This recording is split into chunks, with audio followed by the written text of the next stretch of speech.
Hey guys, today we'll be taking a look at some mods which were released over the past 2 weeks for Forge and Fabric, since I missed last week's video due to being away.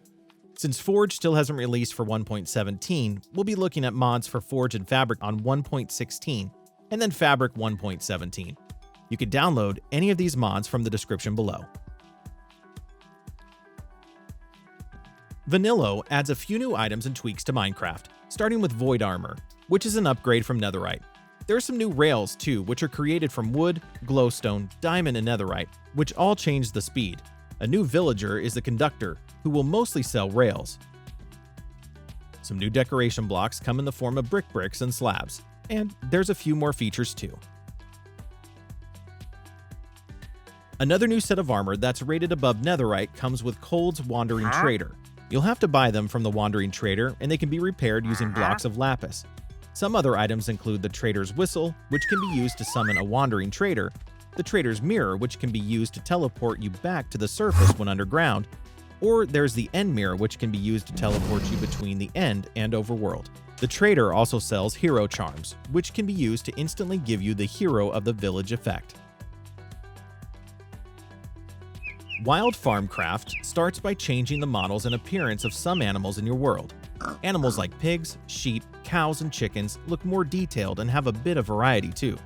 Some new creatures that are added with the mod includes bulls, turkeys, and ducks. The mod also includes some new items like straw hay, blowing horns, and food bags. This next mod adds some accessories which can be equipped to provide some positive or negative effects, and they can be obtained when doing some tasks. There's a lucky rock, which gives extra loot when mining. The giant seed can give you a chance to receive double the crops when harvesting, or the secret ingredient, which can make potion effects last longer. There's a few others too. Stress's Furniture adds 2 new furniture items. These are the drawers and tables, and they can be crafted from different types of wood. The table can have items placed on top as it's 1 block high, and the drawers act as a container, being able to store items. Teleportation Crystals are new items which can be crafted from 4 ender pearls and a diamond. They're single-use items, and when used, they'll teleport you into a random direction at a radius of around 60,000 blocks. Alternatively, you can turn the crystal into 9 fragments instead, which will teleport you 500 blocks in a random direction. A new mob is the Unstable Enderman, who's immune to fire and water, and they can drop the new Teleportation Crystal fragments.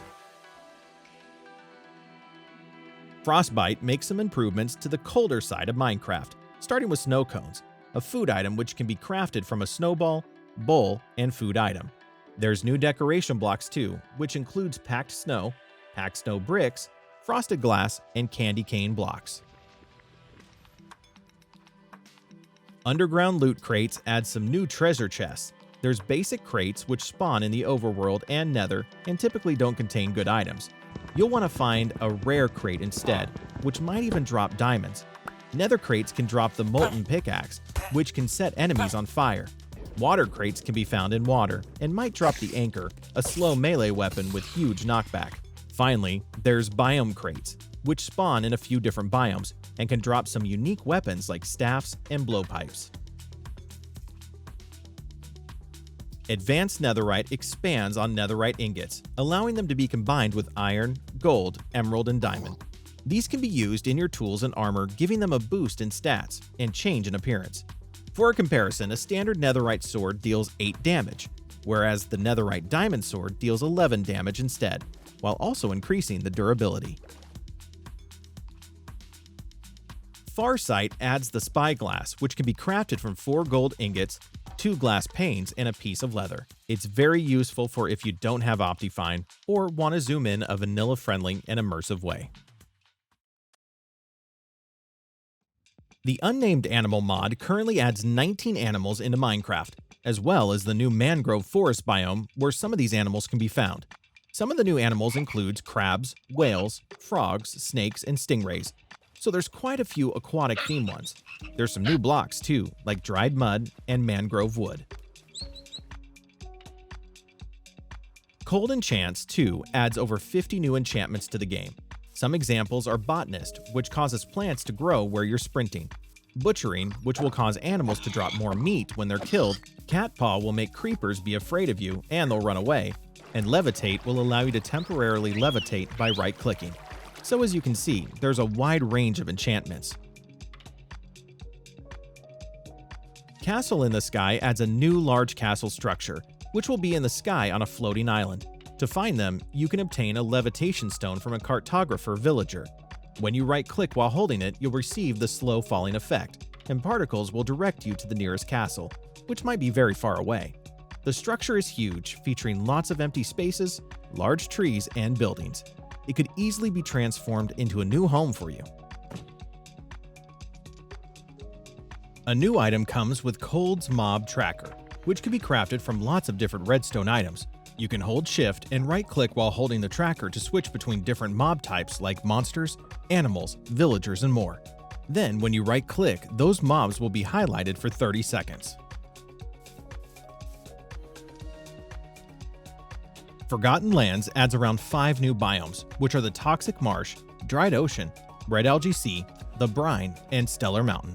You can also find a few new mobs which include the Blighted, Celestial Mage, and Cloud Slime. With the mod installed, you can create some new staffs which have magical abilities and find new structures, blocks, and foods.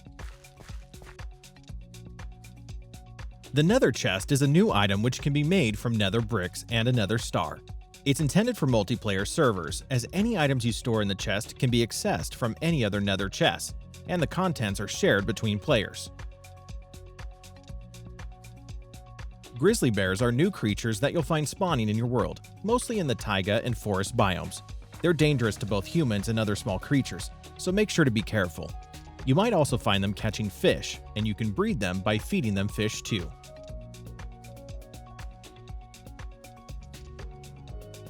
Salutem adds health bars to Minecraft above any living entities. It looks very similar to the mod Neat, which you might already know about. Iron Chests is now available for the latest version of Fabric. You can now upgrade chests between wood, copper, iron, gold, diamond, and obsidian. Each tier of chests will change the amount of storage.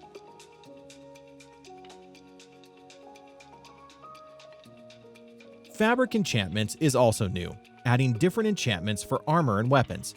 There's Consume, which gives a chance to replenish your hunger after killing an entity. Poison Aspect, which gives a chance to apply the poison effect on hit. The Rise enchantment for bows will cause a target to float in the air for a short duration after being hit. And Endermind will cause you to teleport away if your health gets low. Foodables is a food mod adding lots of new items with food consisting of squids, bacon, toast, lettuce, and tomatoes. To obtain new foods, you can use items like the mortar and pestle, as well as the knife, or you can grow the new lettuce and tomato crops. There's more to this mod, such as salt ore, peppercorns, and drying racks. Magick will add 22 new potions to Minecraft, with some giving new effects. Some examples are the Potion of Love, which will cause any hit targets to breed. The Potion of Gravity makes entities heavy and stick to the ground, and the Potion of Glowing causes any entities to glow. The mod also includes some new throwable Ender Pearls, which can cause explosions, spawn water, or cause plants to grow in the hit area. Copper equipment allows you to make copper tools and armor from new copper ingots. In general, you can expect it to be pretty much identical to their iron equivalent stat-wise. Transport ducts can be created from 8 iron ingots and an ender pearl. You can connect them together and right-click an endpoint to be teleported to the other side, giving a new way to quickly travel throughout parts of your world. Though they're a bit expensive to craft, and each creation gives 2 transport ducts in return.